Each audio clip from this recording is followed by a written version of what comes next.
with me now. This is Kali, a fox. He's the prince of the avians, Rodor.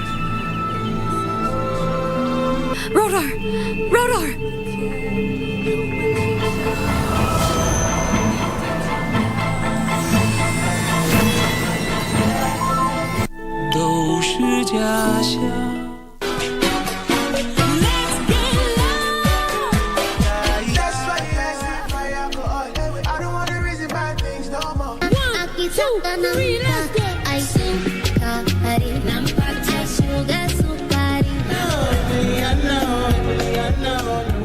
Africa Day commemorates the foundation in 1963 of the Organization of African Unity, the forerunner for African Union. That Fenty are in Africa and they officially launched in the country. How amazing is that, that we are among the few African countries that have been chosen by Rihanna herself. But is the second Kenyan manze to surpass 1 million subscribers on YouTube. Tufanye ile kitu ama ni aje?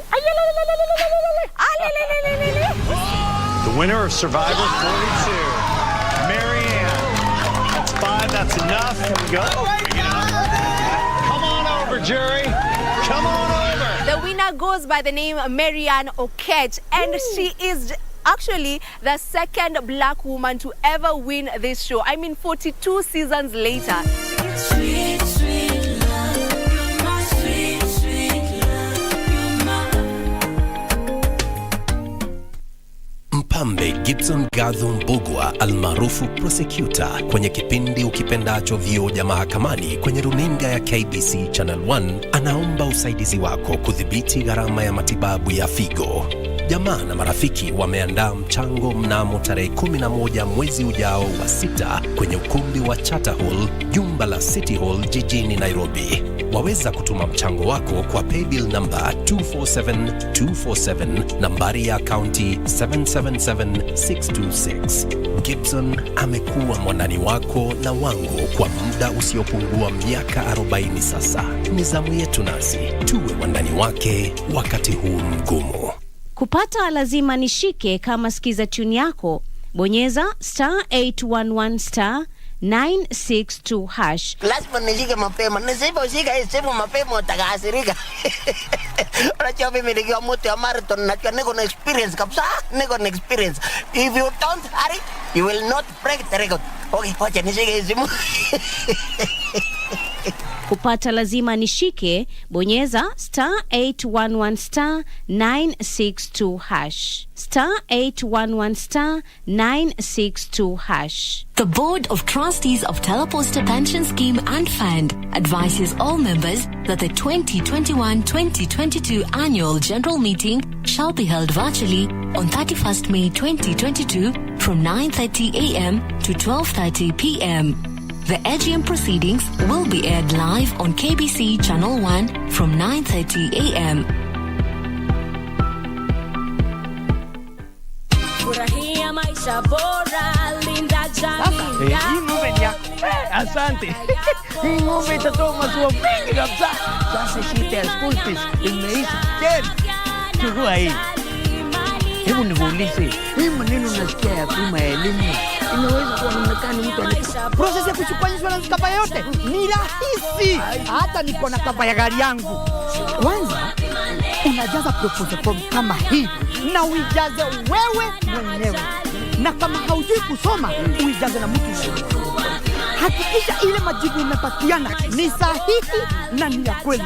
Pia thibitisha insurance kapa imeangalia maslahi yako, na usiwahi sign proposal form ambayo haijaandikwa chochote. Pia ukumbuke kujitolea photocopy yako. Sasa wacha nianze hiyo process. By the way, ukisubmit hiyo proposal form, uhakikishe umepatiwa policy document. Uisome na uielewe. Hiyo ndio thibitisho ya kuwa unabiva.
It's 9 p.m. in Nairobi, Kenya. This is KBC Prime Edition. Good evening. I am Mboya, top in this live broadcast.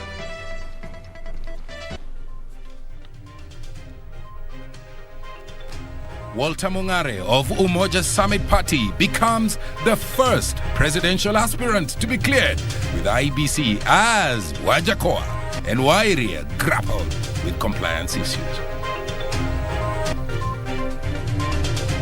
The Council of Governors issues an alert of a sale of fake cancer drugs as well as theft of drugs from public hospitals. Lawyers urge judiciary to mediate a truce between Office of Director of Public Prosecution and the Directorate of Criminal Investigations.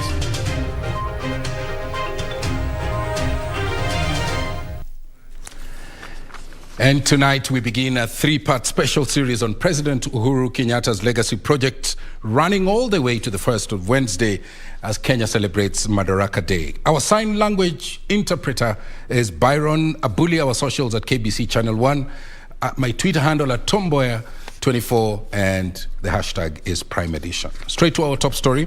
The presidential candidate registration exercise entered its second day Monday, with Umoja Summit Party presidential candidate Walter Mongare becoming the first candidate to be cleared by the Independent Electoral and Boundaries Commission. IBC Chairman Wafula Chebukati says that 3 other presidential candidates who have so far presented their papers for clearance were rejected due to the signature shortcomings. This comes as Usawa kwa Wote, party presidential candidate Mwagi wa Iria's effort to seek audience with IBC over his rejection failed, as Kamche Meza reports.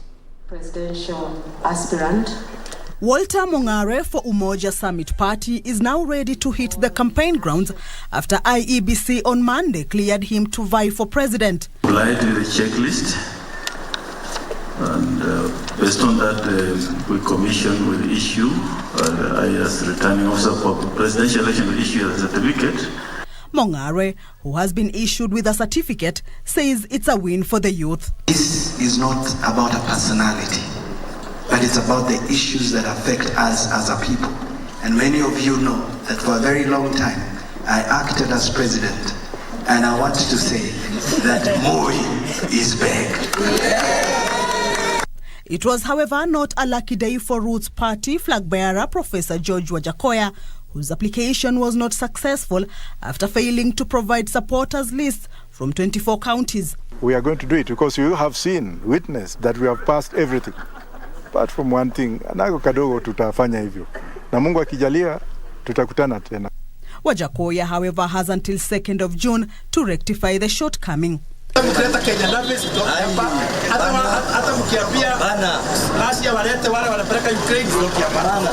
Earlier, at the Bomas of Kenya entrance, Usawa kwa Wote party leader Mwangi wa Iria put up a show demanding audience with IEBC chairman Wafula Chebukati after his name missed out on the final list of presidential candidates. We have the documents. They signed documents for 24 counties. Yesterday morning, they released a list. All of them were caught. They have all been aligned. The only name which has been left out is mine. Accompanied by his supporters, Wairia camped outside the gate for hours, saying he has been shortchanged. Mimi nasoma orodha, si mimi siko kwa orodha.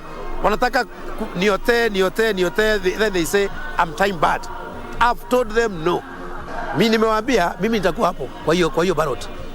I know the constitutional requirement of contesting as a president in Kenya. In the case of Mwangi wa Iria, on verification, the initial verification done, he had only complied with 5 counties out of 24. And that is on that basis that he was not invited to come for this registration exercise. And those records are here, which I think can be shared with the media. Chebukati, however, says disgruntled candidates can file complaints with the commission. The commission takes a 2-day break before resuming the exercise Thursday. Kamche Menza for Prime Edition. Now, Makueni Governor Professor Kivutha Kibwana, his Narok counterpart Samuel Ole Tunai, and Uasin Gishu's Jackson Mandago are among those who have been cleared by the Independent Electoral and Boundaries Commission to kick off campaigns for the August 9th poll. The three are seeking senatorial posts in Makueni, Narok, as well as Uasin Gishu counties, respectively. Zainab Said reports. Makueni Governor Kivutha Kibwana can now officially kick off his campaign for the Makueni senatorial seat after being cleared by IBC. In Narok County, Narok Governor Samuel Ole Tunai was given a go-ahead to seek the senatorial seat on a new DA ticket in August polls. Jackson Mandago of Uasin Gishu was also cleared to seek the Senate seat in the polls. Siasa ya amani na watu wote wapatiwe nafasi wachague wale viongozi ambao wanataka. Kama wewe utachukua jukumu kwenda kupigia kura ile serikali ambayo unataka, wewe unataka nani apige hiyo kura ndio serikali iundwe ambayo itatekeleza sera ama mahitaji ambayo wewe kama Mkenya unahitaji. While in Baringo, Senator Gideon Moi was cleared to defend his seat. Niombe nyinyi kwa unyenyekevu, nitamuita apkei. Kwa mwezi ya nani tarehe ngapi? Tarehe 9, tafadhali unipatie kura zenu. Also in Mombasa County, technical hitches caused delays in the start of the process as different parliamentary aspirants sought to be allowed by the commission to vie in the August polls. Imara, tuko tayari kwa safari hii ya August. Uchumi wa mji huu umeathirika pakubwa, biashara zimezorota, na nafikiri kile chama ambacho kina sera na kinaenda kukomboa watu wa Mombasa na kuwakombolea matatizo ambayo wako nayo ni ODM. Wa watu wanakiu wanataka tarehe 9 mwezi wa 8 ifike kama kesho. Same plight was experienced in Migori County, with aspirants calling on the commission to sort network issues. The system was a bit low and they had to verify all the supporters, 1,000 of them. We have done that. We have gone through it professionally and everything is successful. In Busia County, the cleared aspirants have promised to ensure productive use of the county resources. Accountability itakuwa kitu kidogo kwangu. Kwa sababu accountability unaweza ukaprint receipt. Ile nitataka ni transparency, watu wajue nini inaendelea wapi. In Embu County, former Youth Principal Secretary Lilian Mbogo Omolo has been allowed to contest the Embu senatorial seat in the August polls. For Prime Edition, I'm Zainab Said. And of course, IBC will be continuing with the clearance process after the short break before gazetting the names of those who will qualify. Let's move now into the corridors of justice. Legal practitioners are calling on the judiciary to mediate the ongoing tough wars between the Office of the Director of Public Prosecutions and the Director of Criminal Investigations. The lawyers say that the wrangle may prove costly in the investigations and prosecution of cases, and by extension, jeopardize the ongoing war on graft and violent extremism. Here is that report. The tug of war between the Office of the Director of Public Prosecution and the Director of Criminal Investigation continues as the DCI, George Kinoti, now directs the DCI officers not to record statements in respect to charges or give any evidence in respect to the same. This follows an implementation of judgment where the ODPP is to take charge of signing and presenting charge sheets in court. On Monday morning at the Milimani Law Courts, only prosecutors will be spotted during the plea-taking session, with the investigating officers not in the picture. Lawyers now call for an amicable solution so as not to stall court processes. Kinoti can go to the Court of Appeal so that the Court of Appeal can pronounce it itself. If the Court of Appeal does not, they go to the Supreme Court. That's the work of the judiciary, to separate executive bodies or constitutional organs that have tough wars or that are fighting over their mandates. Meanwhile, the Director of Criminal Investigation and the Anti-Terror Police Unit have backed a petition against the anti-terror guidelines since their formulation did not include the participation of relevant stakeholders. The DCA has faulted the guidelines created by the ODPP, saying the Joint Task Force and National Counter-Terrorism Center is independent and purely deals with analysis and have no expertise to inform the participants on the investigation of terrorism matters. Elsewhere, the 800 million National Youth Service graft case continued before Chief Magistrate Wendy Misheni as Joseph Maura, banking fraud investigating officer, testified that the alleged 3 companies involved in the contracts do not exist. The three include Roof and Oil Trading Company, Reinforced Concrete Company, and Form Homes Limited. There is no fresh charge sheet because Finally, three businessmen Rajay Modi, Pushpinder Singh Main, and Jofin Yogo have been charged with perjury and false swearing. It's alleged that on the 2nd of February 2018 Nairobi, they commenced a meeting purportedly as directors and company secretaries of Galut Industries Limited. The trio denied the charges and were granted a bond of 500,000 Kenyan shillings. The case will be mentioned on the 9th of June for pretrial directions. Serafina Robi for Prime Edition. Now, the late Rabbi Member of Parliament William Kamuti has been laid to rest in a somber ceremony in Kaliang'ombe, Rabai. The lawmaker died in a road accident hours after presenting his clearance papers to the Independent Electoral and Boundaries Commission. Kamuti has been eulogized as a progressive leader whose services will be greatly missed by Kenyans. Here is that report. Family, friends and colleagues of the late Rabbi Member of Parliament William Kamuti gathered in Kaliang'ombe, Kilifi County to pay their final respects to the late lawmaker. Kamuti's life was cut short by a road accident on Sunday night. Leo tu tuseme Mwenyezi Mungu ampatie ndugu yetu kauli thabit akienda mbele ya haki. Allah ighfir lahum warhamhum wa afwanhum wa askinhum fi janna. Nakumbuka Mheshimiwa Kamuti alileta amendments, mabadiliko ya kisheria karibu 50, mtu mmoja peke yake, ili alinde mashamba ya hapa pwani.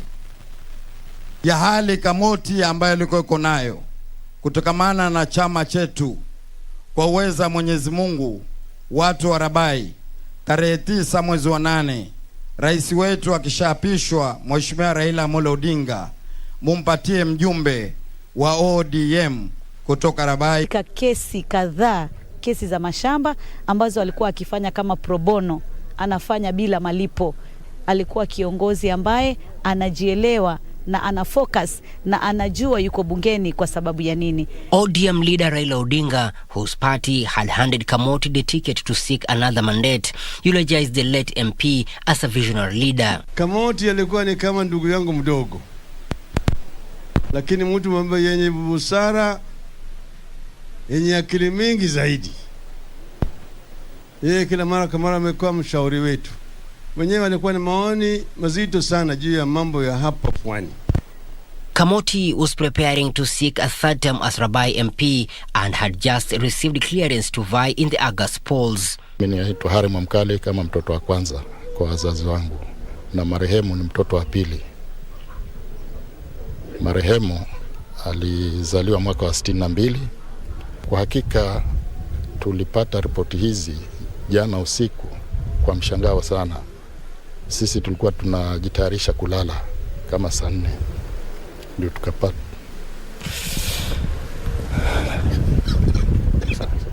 Katika kipindi hichi chake cha 3 ilikuwa ni sana kubase sana mambo yake ya elimu, lakini katika technical part, kwamba sasa hii nimeshapeleka primary, nishamalizana na secondary. Hichi kipindi ambacho kimebaki nitafocus zaidi na mambo ya technical courses.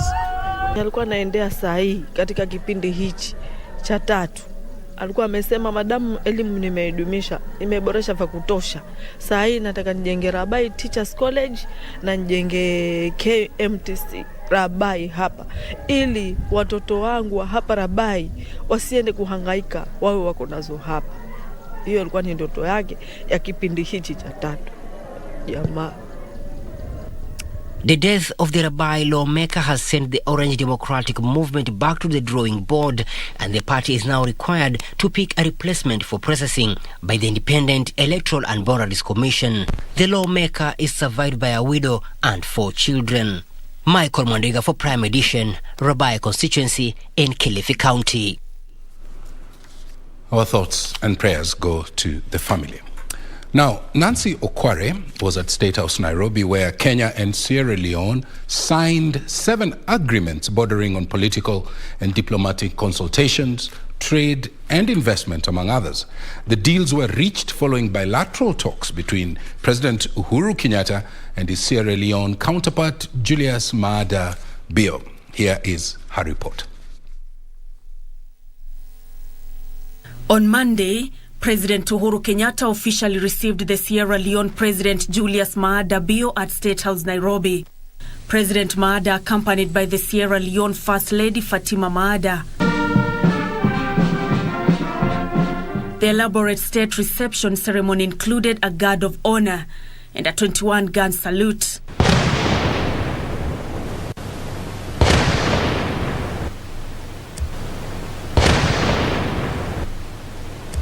The two leaders later led their respective delegations in bilateral talks geared at boosting the relations between the two countries. 7 agreements were signed, including agreement on the establishment of a joint commission for cooperation, memorandum of understanding on political and diplomatic consultations, memorandum of understanding on trade and investment, memorandum of understanding on cooperation in the field of wildlife tourism, memorandum of understanding on gender equality and women empowerment, memorandum of understanding on cooperation in the field of culture and arts, and memorandum of understanding on cooperation in the field of youth affairs.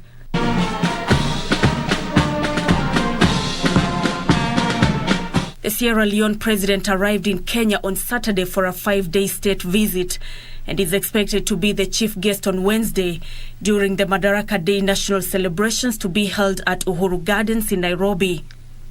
Nancy Okware, Prime Edition.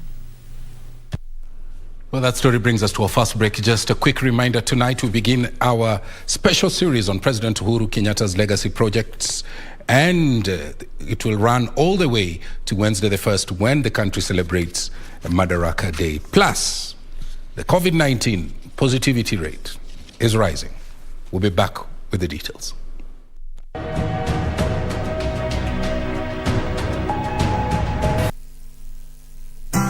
Wakati unapotunza upendo na utamaduni, ni halisi inakuwa tundo la maisha.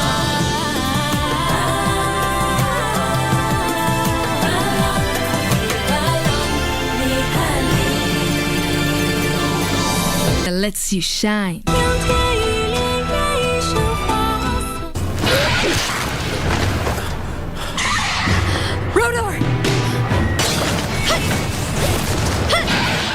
You put a stop to this marriage.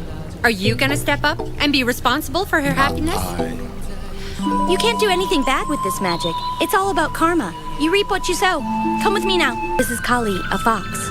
He is the prince of the avians, Rodor. Rodor!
Welcome back. 70 days, 7 hours and 42 minutes to go to the August 9th general election. And Deputy President William Ruto leads his allies and says the Kenya Kwanza coalition will adopt policies aimed at improving the standards of living in the country if he's elected into office in the August 9th poll. Speaking at the Kenya Kwanza Economic Forum in Kajiado, Ruto said his government will prioritize solving challenges facing Kenyans as proposed by Kenyans. Gishuki Washira attended the Kajiado Economic Forum and gives us the details.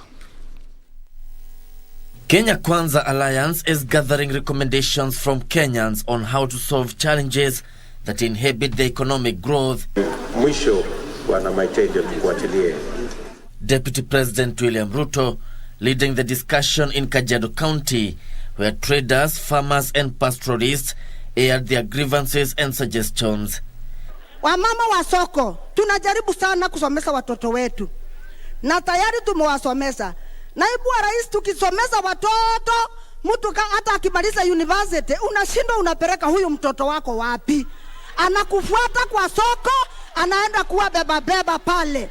Na yale matatizo tuko nayo sasa, we need new ideas to deal with the challenges we have at the moment.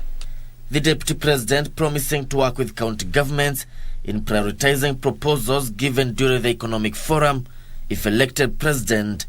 Shida ni kwamba number 1, hamuelewi shida ambayo inakabili taifa letu la Kenya. Ya pili, hamuna mpango yeyote ya kutatua haya matatizo kwa sababu kwanza hamuelewi. Alafu namba ya 3, mumekuwa siasa miaka 40. Lakini hamuna track record ya kufanya kitu yoyote. The Kenya Kwanza's presidential candidate challenged their competitors Azimio la Umoja One Kenya Coalition Party to implement policies that will improve the lives of Kenyans. Na mimi nataka niwaambie, our competitors hawawezi kuketi chini vile tumeketi chini na nyinyi, because hawana track record ya kutimiza kitu yoyote.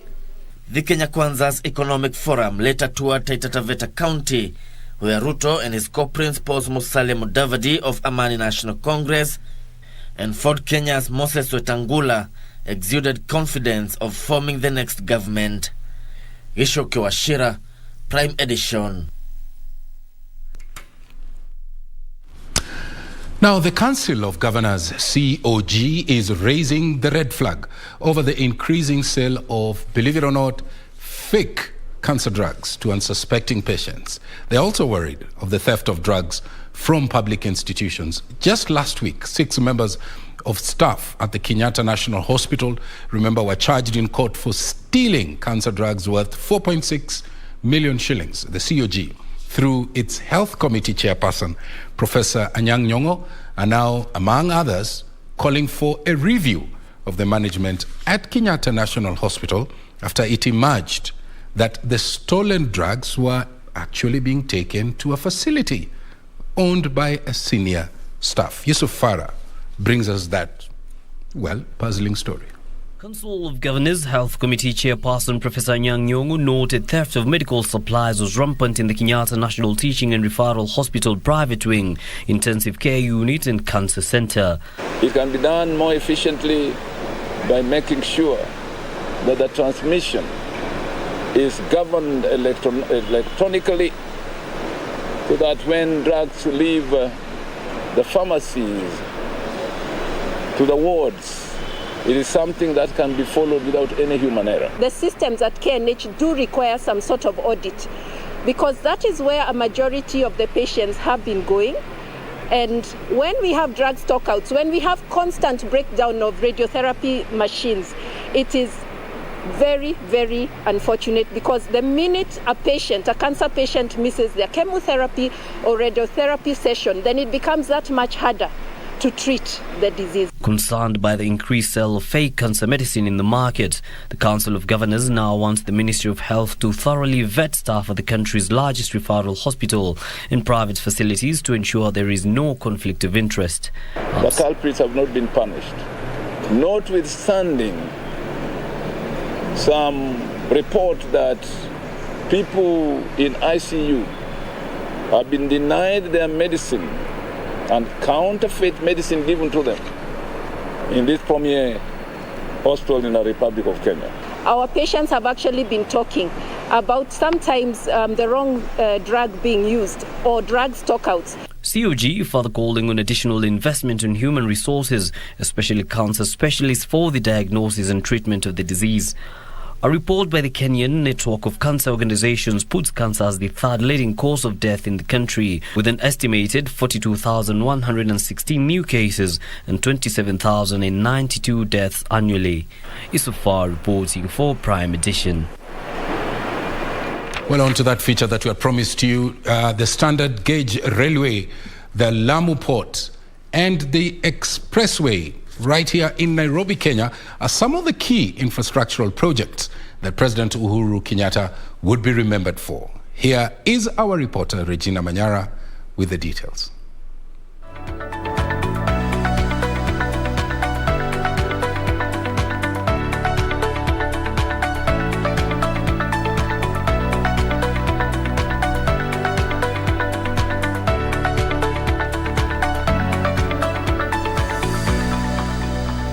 The standard gauge railway is one of the biggest infrastructural projects that President Uhuru Kenyatta will be remembered for.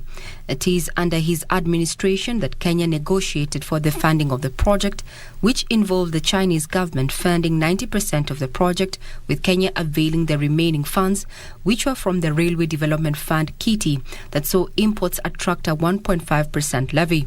Construction of the first phase of the project between Mombasa and Nairobi started in December 2014 and was completed in 2017, with President Kenyatta officially commissioning the passenger service dubbed Madaraka Express in May of 2017. Construction of the railway opened up new areas to investment, with 8 railway stations comprising of Mariakani, Voi, Mtito Andei, Sultan Hamud, Athi River, Emali, Miasenyi and Kibwezi that highlighted the different cultures of the inhabitants.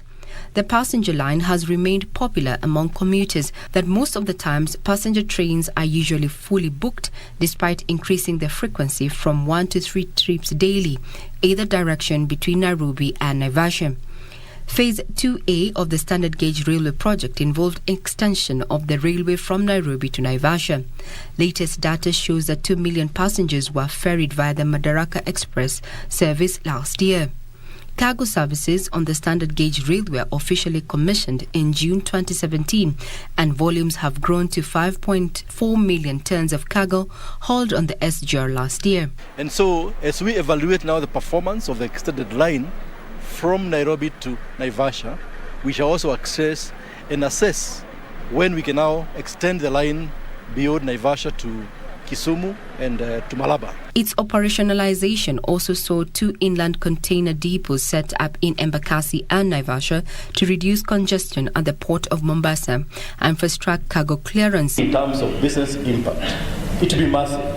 And I'm sure in terms of cost reduction, in terms of time reduction, the business community will be the biggest beneficiary. In addition, President Kenyatta's government will be remembered for rehabilitation of the old meter gauge railway.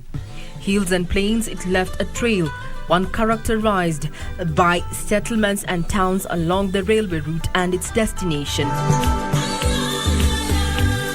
Branch lines were built to Thika in 1913, Lake Magadi in 1915, Kitale in 1926, Narumoru in 1927, and from Tororo to Soroti in 1929. The Nairobi commuter service line was commissioned, helping ease traffic congestion, while the Nairobi-Nanyuki eased cargo transport and movement of people, especially tourists visiting tourist sites in central Kenya.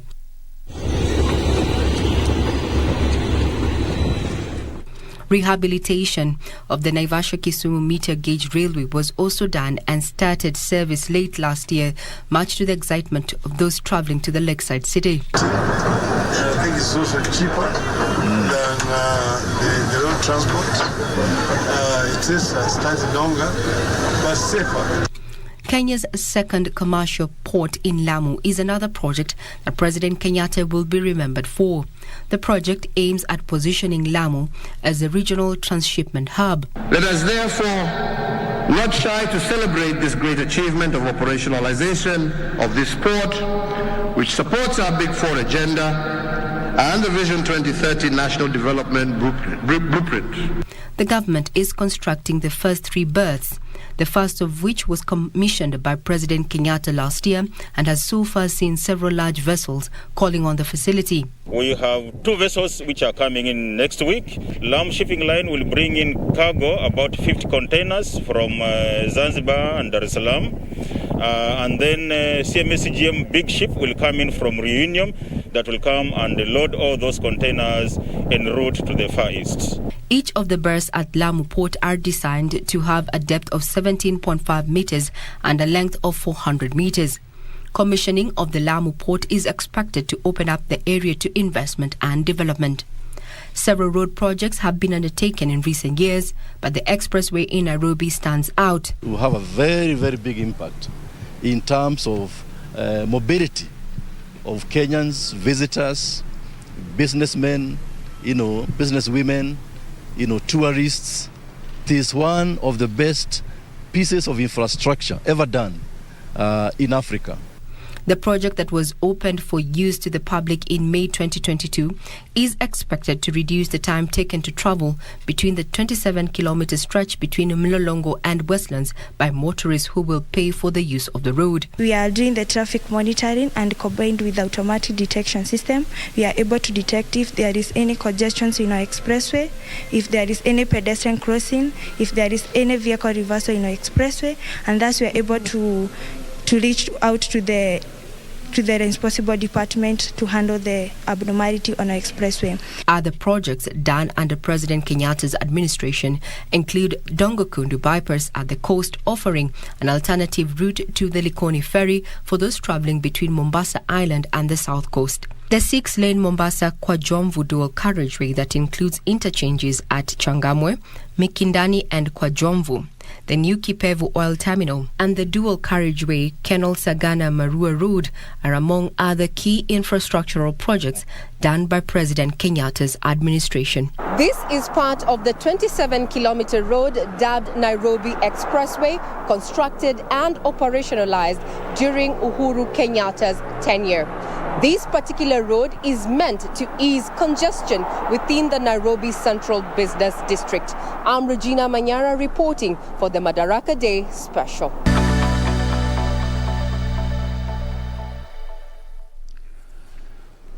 Well, the Madaraka Special Edition runs all the way to Wednesday, the 1st of May, when Kenya celebrates Madaraka Day. We take a second break right here on KBC Prime for Business and Sports. Stay with us.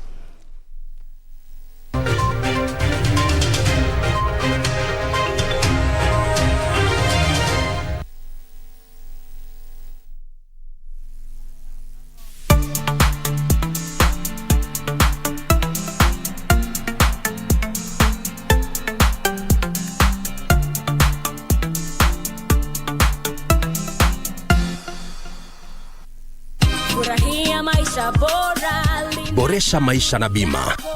Kuwa na mipango mbadala ya sintofahamu za maisha. Gharama za ghafla za matibabu zinaweza kutatiza udhabiti wako wa kifedha. Bima ya matibabu hukupa utulivu wa akili. Wazawidi wapendao hakikisho la maisha mazuri na bima ya gharama zao za matibabu. Pata bima ili kuhakikisha yote yatakuwa sawa.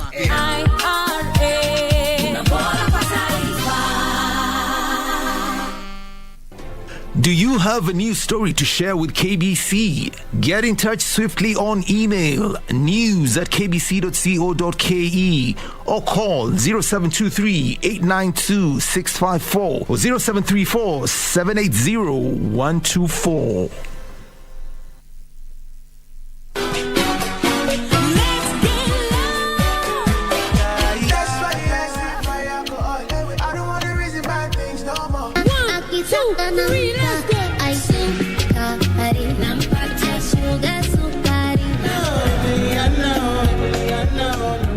Africa Day commemorates the foundation in 1963 of the Organization of African Unity, the forerunner for African Union. That Fenty are in Africa and they officially launched in the country. How amazing is that we are among the few African countries that have been chosen by Rihanna herself. But is the second Kenyan manze to surpass 1 million subscribers on YouTube. Tufanye ile kitu ama ni aje?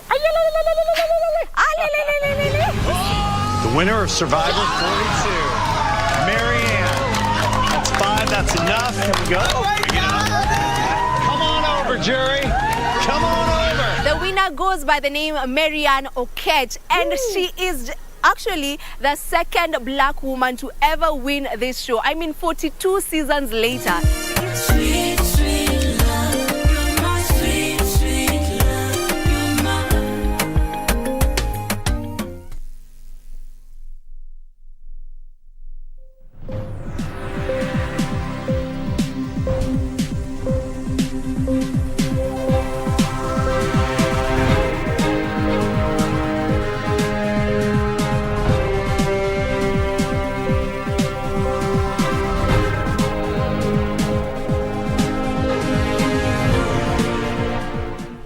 Well, I hope that you've had a wonderful Monday. Let's now take a look at today's business news. My name is Caroline Jenga. Now, Kenya Airways plans to triple its weekly cargo flights between Kisumu and the United Kingdom mid-next month. The Fresh Produce Consortium CEO, Ojepat Okisegere, says the national carrier will also resume cargo flights to the United Arab Emirates and the Netherlands in early July 2022. Direct shipment of chili to the United Kingdom from Kisumu are expected to resume mid-next month after a 3-month break due to reduced production. The projected chili harvest is sufficient to sustain 3 flights a week from Kisumu to the UK. Grower that was giving us chilies exporting out of Kisumu went a little lower in terms of his production. But in the next 3 weeks, we expect that we shall have resumed. Actually, by 15th of June, we shall be resuming those shipments out of. These as direct cargo flights between Kisumu to the Netherlands and the United Arab Emirates are scheduled to commence in a month. Actually, we have indications that we are likely to even have more production, and so we are likely to have even more frequencies of shipments being uplifted from Kisumu. Consignments to the UAE and the Netherlands will include avocados, bananas and pineapples as Kenya seeks to increase its horticultural exports that generated 153 billion shillings in revenue last year. But for us as an airline, what we really look at is not so much the number, but more the volume. So if previously you're exporting 1 ton and you're able to give us 2 tons, we are happy with that. If we have more shippers, of course, we anticipate that the capacity that they will ship with us will be more. This comes as the Fresh Produce Consortium has started a branding partnership with Kenyan foreign missions and embassies in Europe and Asia to market Kenya's avocados and bananas. So we would like to turn this into a proper engagement that we engage with the world and just let the world uptake. And also locally, we want to let people know that avocado is an important fruit. Last year, Kenya's avocado and banana exports were valued at 14.4 and 3.6 billion shillings respectively. Benson Ruba reporting for Prime Edition. Now, crossing over to the tea versus dairy farming, where some smallholder farmers, that is in the tea sector, in Kericho are ditching the cash crop in favor of dairy farming, citing poor earnings from tea. This comes at a time when the government is encouraging tea farmers to diversify into specialty teas that include purple, green, yellow and white teas to reduce over-reliance on black tea, whose prices are relatively lower. Kenya has the highest production per hectare of tea in Africa and is the 3rd globally after China and India, and is the leading exporter of black tea. However, farmers have in recent years seen earnings steadily reduce. This has seen some holder farmers explore other options such as diversifying to dairy farming. One such is Bernard Boyd, a farmer in Bureti, Kericho County. Boyd, who had 5 acres and a tea, has uprooted bushes on 2 acres to pave way for napier grass for his dairy cows. Data from the Tea Directorate indicates that tea acreage is at 269,430 hectares, with smallholder farmers accounting for the larger chunk at 163,310 hectares, and tea estates have 106,310 hectares. Boyd began dairy farming in 2016 with just 2 cows, and so far he has 36 dairy cows. Mimi nataka nifuke ng'ombe 100 alafu nikuwe breeder ya ng'ombe nisaidie watu wengine wenye hawajiwezi. He says that while tea farming would fetch him 20 shillings per kilo, he earns 45 shillings per litre of milk. Kwa vile bei ya maziwa saa hii cooperative yetu inanunua na 45 shillings. Saa maziwa ni afadhali na maziwa haina kazi mingi. Ukisha kama asubuhi na upeleke barabara, hiyo ni pesa. He plans to clear the remaining 3 acres of land still under tea for napier grass to feed his dairy cattle. Nilikuwa mtu ya chai na maziwa. Saa hii nimeanza kung'oa chai yangu nikipanda napier grass ya ng'ombe. Kwa vile nikipanda chakula yangu siwezi nunua chakula kutoka nje. Saa chakula yangu ndio inanitosha, inanilisha ng'ombe, ndio nipate profit kubwa. The high cost of animal feeds is also one of the reasons he has opted to grow napier grass and maximize profits. Regina Manyar reporting for Prime Edition. Now, this evening, the Central Bank of Kenya has raised its benchmark rate by 50 basis points, the first hike in 7 years. The bank's monetary committee says the hike is meant to match inflation expectations due to a surge in commodity prices. A statement by MPC has said the decision was taken because of elevated risks to the inflation outlook due to increased global commodity prices and supply chain disruptions. This is the first interest rate hike by the bank since 2015.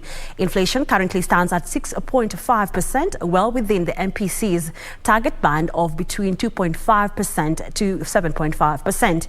The Kenyan economy is facing strong inflationary pressures due to a prolonged drought that has impacted food production, weak shilling that has crippled supply chains, and the negative impact of coronavirus pandemic. The International Monetary Fund expected the Kenyan economy to expand by 5.7% this year.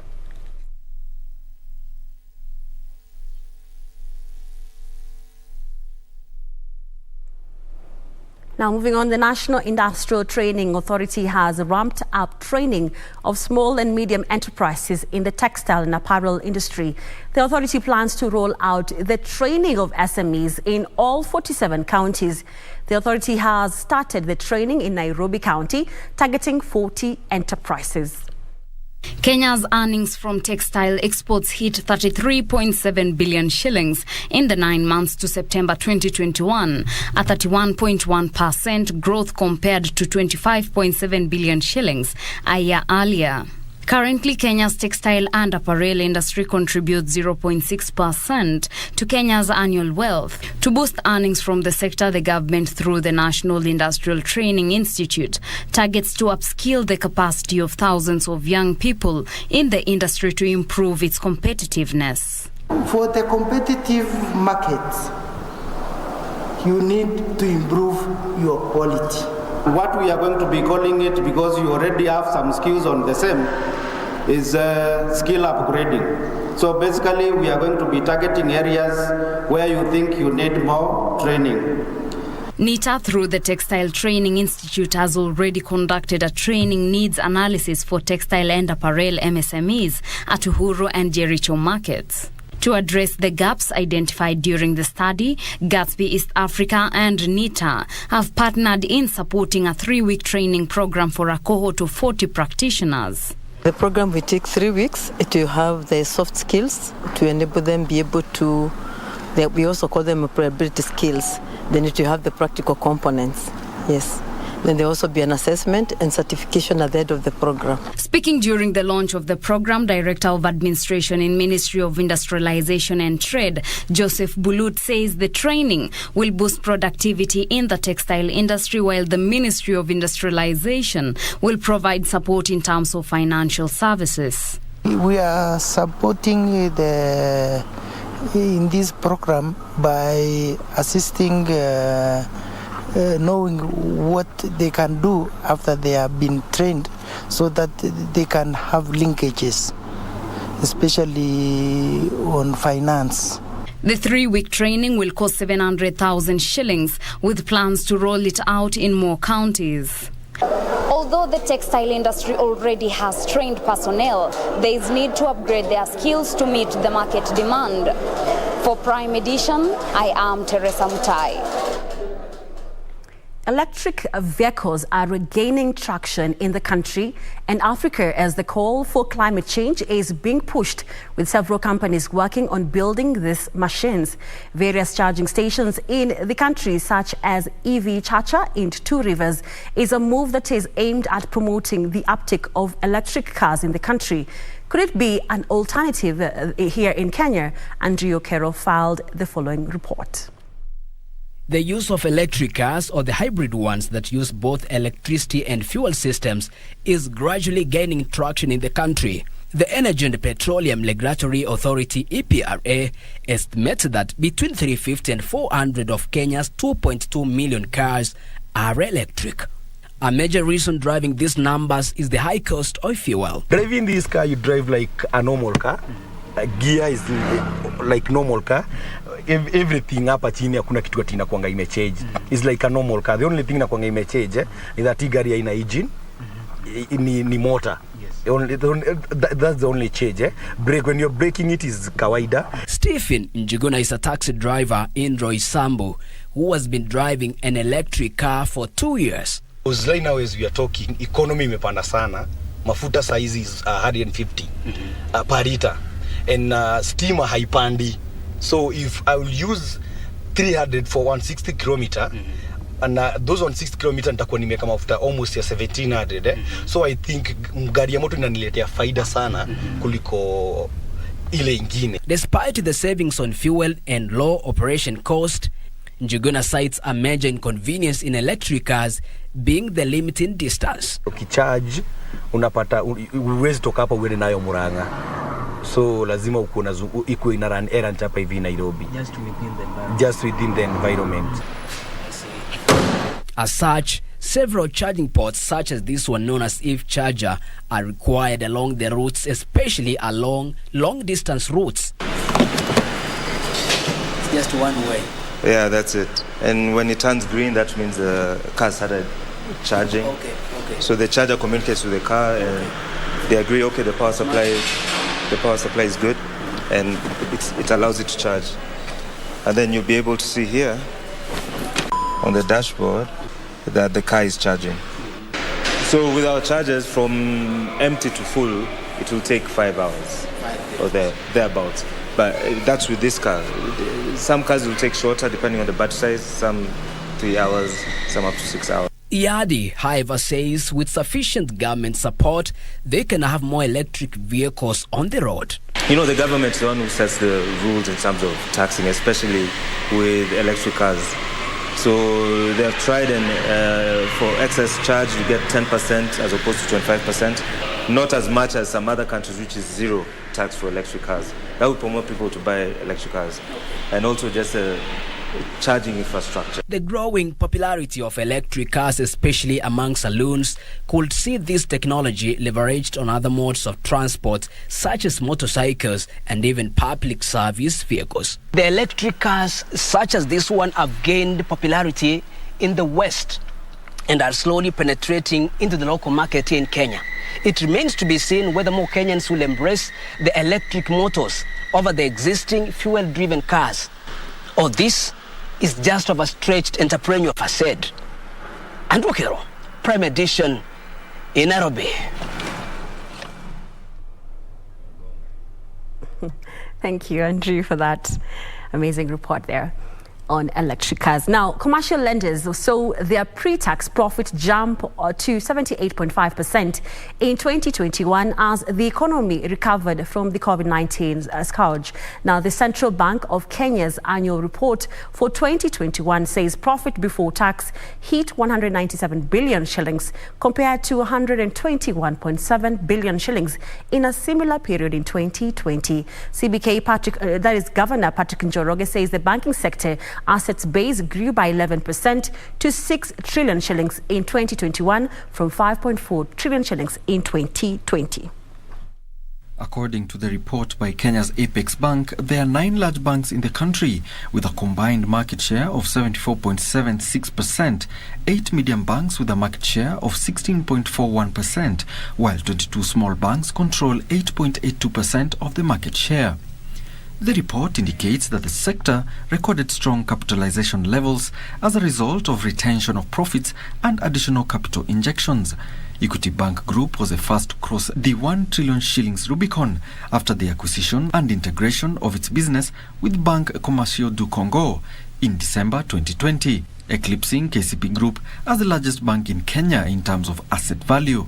Coop Bank, which acquired Jamii Bora 2 years ago and renamed it Kingdom Bank, saw its total assets grow to 597 billion shillings in the first 3 months of this year, an 8% growth from 552.9 billion in the same period last year. According to the report, the country now has 20 operating local private commercial banks and 2 local public commercial banks, which accounted for 68.3% and 0.5% of total net assets respectively. A total of 17 operating commercial banks were foreign-owned and accounted for 31.2% of the sector's assets.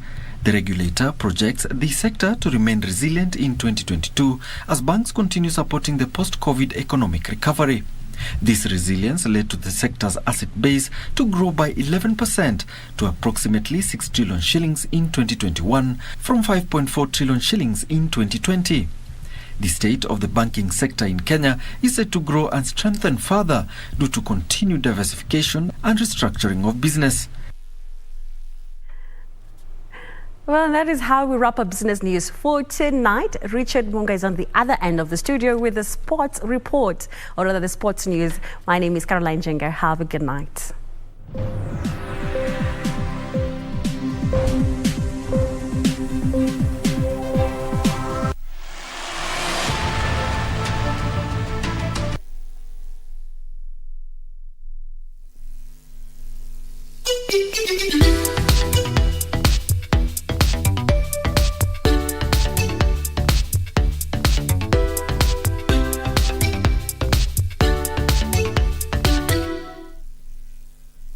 As campaign intensified for the upcoming general election, what does all this mean for you, the voter? What do the candidates have to offer? How prepared are agencies charged with the election process? Join John Kuria and Safina Chieng on Kenya Decides. This and every Tuesday from 10 p.m. on KBC Channel 1 as we unpack elections 2022 with a panel of various stakeholders. Make informed electoral decisions.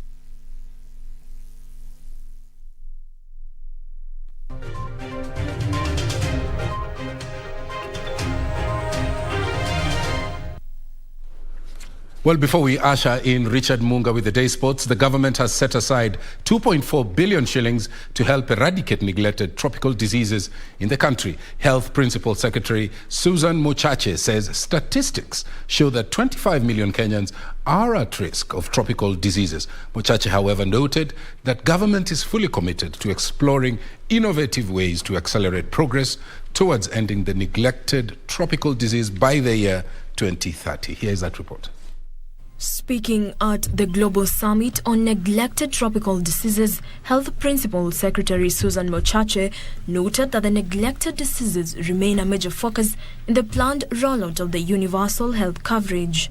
Our determination to guarantee the best health for all Kenyans is further buttressed by the fact that our universal health coverage, the insurance cover, it does provide for the case management of a neglected tropical disease. Mochache observed that the government is scaling up the mapping of the neglected tropical diseases to allocate sufficient resources to further step up and apply treatment where the cases have been identified. We are in that process of identifying our burden so that we can make sure that we put the appropriate resources. As a country, we have allocated 2.4 billion shillings for neglected tropical diseases.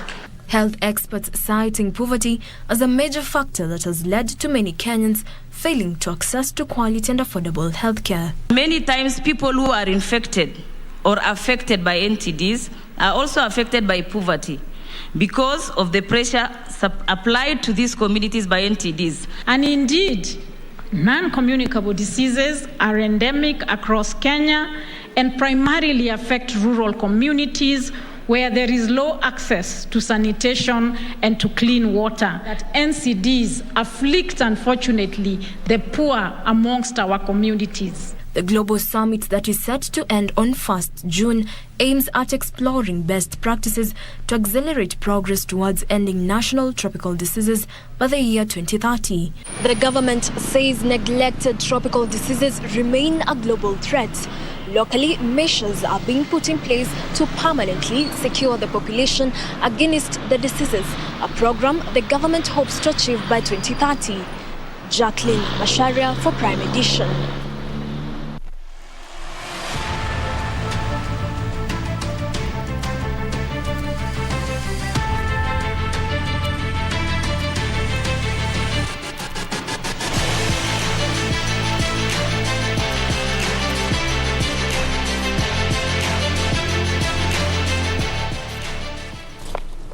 Well, good evening. This is KBC Sports with me, Richard Munga. On to a top story tonight, whereby the Kenya National Rugby Sevens team Shujaa has been pulled in Group D of the final leg of this season's HSBC Sevens World Series that is set to be played in Los Angeles, USA. South Africa top of the standings with 124 points heading into the last round of the season, 2 points ahead of Australia, while Argentina completes the podium on 118 points. In the final round in Los Angeles, Kenya will play Samoa, England and Scotland in Group D on the 27th and 28th of August. The Kenyan team is currently ranked 13th in the series with 38 points after the 8 legs played so far. In the last outing in London this past weekend, Kenya lost all 5 matches, collecting just a single point.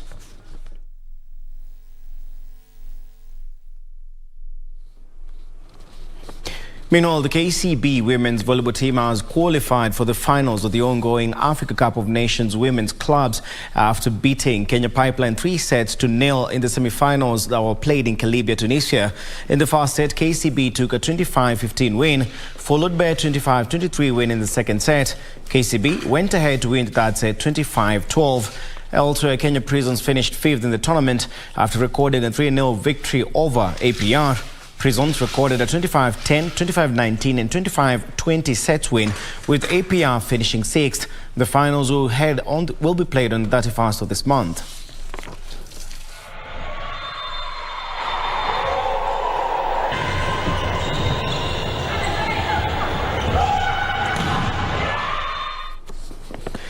Internationally, Veronika Kudermetova came from behind to defeat Madison Keys and set up a French Open quarter-final match against Russian Daria Kasatkina. The 25-year-old Kudermetova, of course, played Keys 2-1 of 1-6, 6-3, 6-1 to reach the last 8 at the Grand Slam for the first time.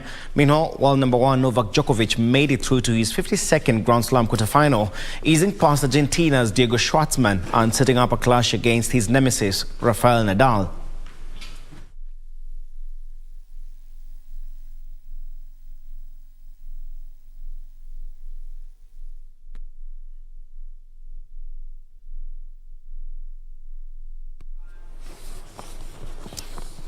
Well, that's all we have for sports tonight, but just a reminder, tonight is when, of course, we crown the African champions. I'm talking about the CAF Champions League, where Egyptian side Al Ahly will be looking for the 3rd consecutive Champions League title when they take, of course, on Wydad Casablanca of Morocco. Of course, last season we had Al Ahly beating Kaizer Chiefs of South Africa, and in the previous edition they beat the Egyptian compatriots Zamalek FC, meaning this, if they win tonight, that marks the 3rd consecutive CAF Champions League title. For the result of that and other updates, be sure to stay tuned into KBC's subsequent bulletins. I'm Richard Munga. Do have a good night.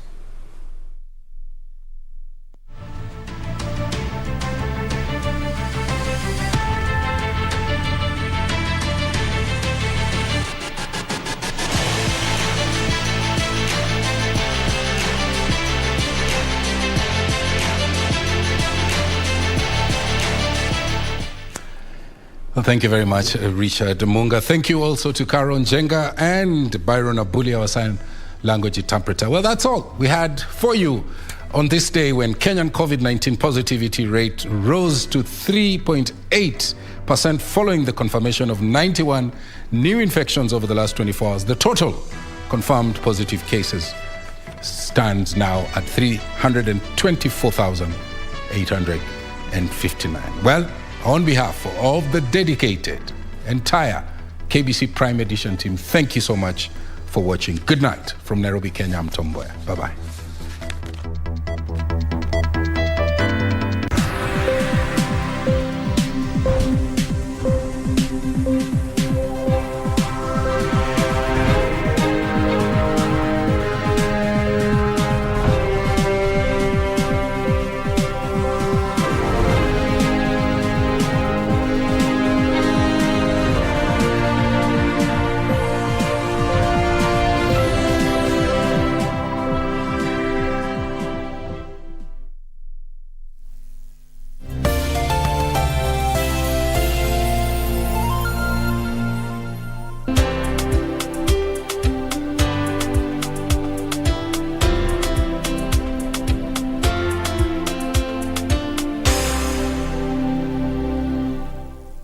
Kupata Yes My Love kama sikiza tune yako, dial *811 *816#.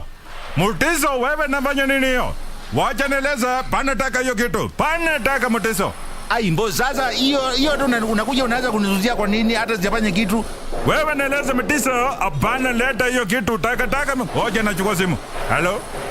Yes my lovely. Yes, I did the dishes. Kupata Yes My Love, bonyeza *811 *816#. *811 *816#. As campaign intensifies for the upcoming general election, what does all this mean for you, the voter? What do the candidates have to offer?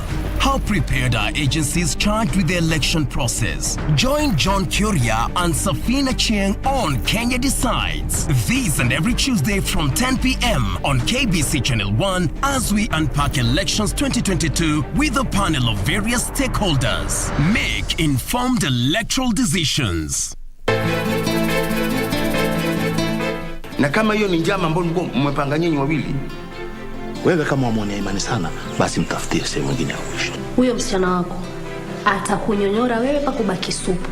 Chezea msichana college wewe. Siwezi kuwa na dada mwenye roho mbaya kama yako. Una nia nzuri wewe. Unajua mimi nimechoka kabisa kukuhurumia. It's none of your business. Achana na mimi. Tunataka nini kwangu? Mimi kuja kumwona mwanangu. Toa hivyo vitu.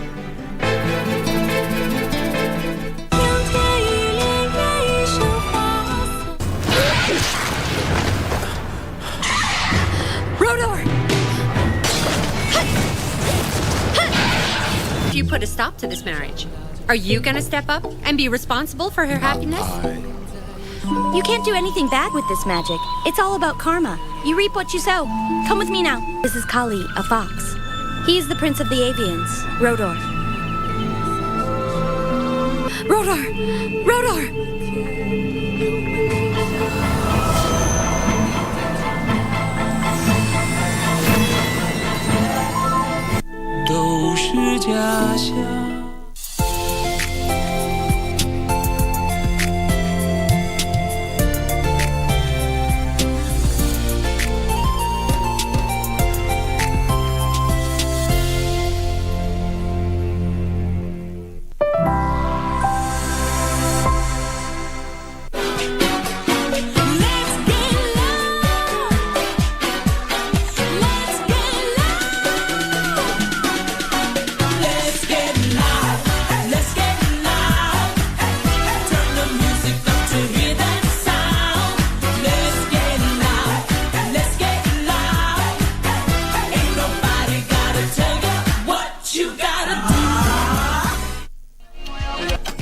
Hello from the other side. If you're all about entertainment, that is from 411, everything that has been trending, to getting to hear from your favorite celebrities as well as all things in the world of entertainment, then this is the place to be. Absolutely. Tonight we are eye on that energy, eye on love, you know, and the beautiful Miss V, eh?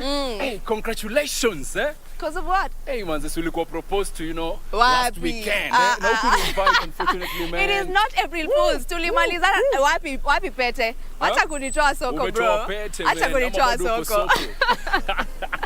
Anywho, guys, I go by the name Vivian Dago. You can simply just call me Miss V. Jack Muller, the party daddy, or you can call me Papi. And you know your girlfriend, go my number, man. And you know what this right here is? Grapevine, baby. Pa. What you gotta do? All right. The annual African Day concert went down in Lagos, Nigeria. This time round, Kenya was not represented, but we had the likes of Davido, Zuchu. How about we check it out, baby? Please welcome first on the Africa Day 2022 stage, Drizzly!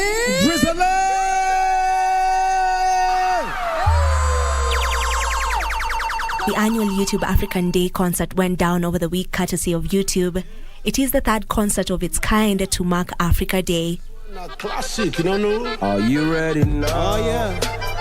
Driz. Hey, master. Listen. I can feel like I dinner host any side where I dinner the planet. The good, the bad, all I got in provision for harness. By how you saw and I fit you, they are sure we can find it in war. Hollywood star Idris Elba introduced some acts virtually from London, with musicians D'banj and Busiswa hosting live on stage. I must greet you all.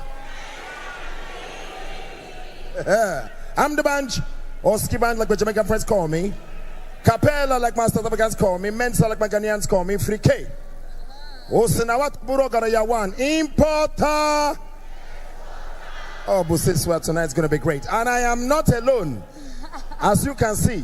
And I'm coming, and I'm coming. The colourful event featured some of the continent's big music stars, with Nigerian Afrobeats acts dominating the stage, including Yemi Alade. Make me fall forever. I don't feel like a queen when I arrive. I am sad. Any day, anytime I go, be him ride or die. Yeah. Make up us your mind. Your mind. If you to give me all the salary, your mind. The Lagos venue in Victoria Island also had Busiswa and Kamo Mpela from South Africa, Drizziliki aka Ben 10/10 from Sierra Leone, singer-songwriter Enos B from the Democratic Republic of Congo, and Wasafi Classics Zuchu from Tanzania.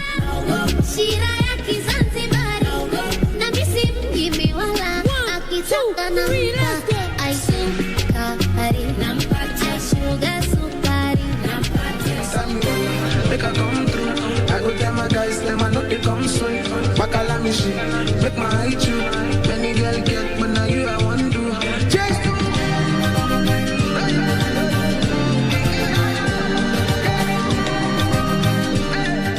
The last act of the night was Nigerian superstar Davido, who gave an electrifying performance.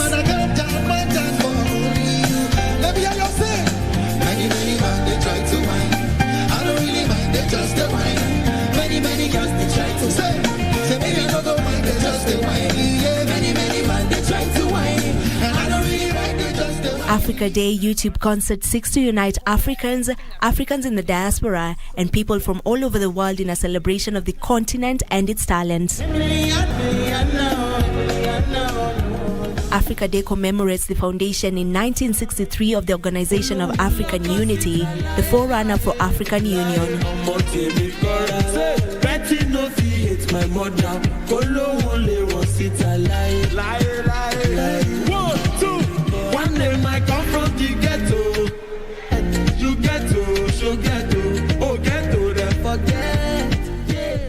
The Pan-African body originated in the decolonization struggles of the early 1960s.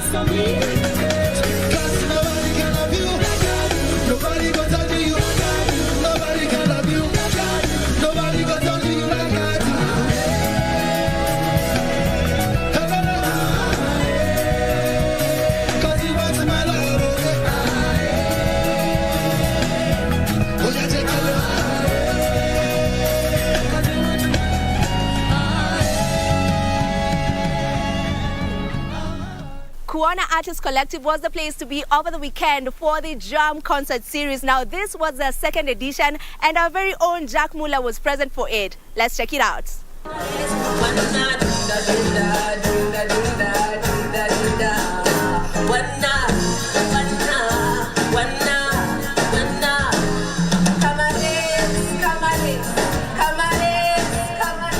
The second edition of the Jam Concert Series for this year went down at Kuona Artist Collective, courtesy of Gote Institute and Anyiko PR. So the inspiration behind the Jam is actually Gote Institute's mandate and mission to promote Kenyan artists, to showcase dope talent, fresh talent, emerging talent, some legendary.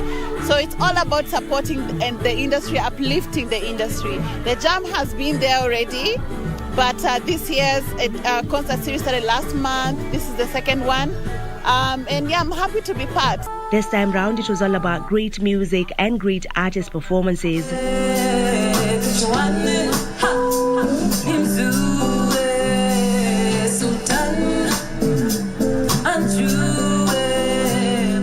The main agenda of this event was supporting the Kenyan sounds, as well as embracing the live acoustic performance.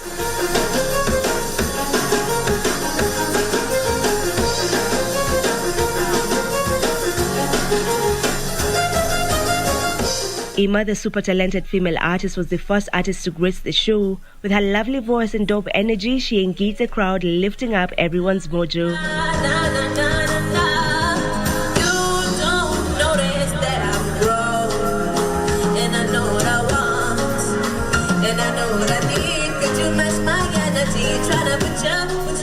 Next was Akoth Jumadi, who took over the stage on a high note, leaving her fans yearning for more of her music.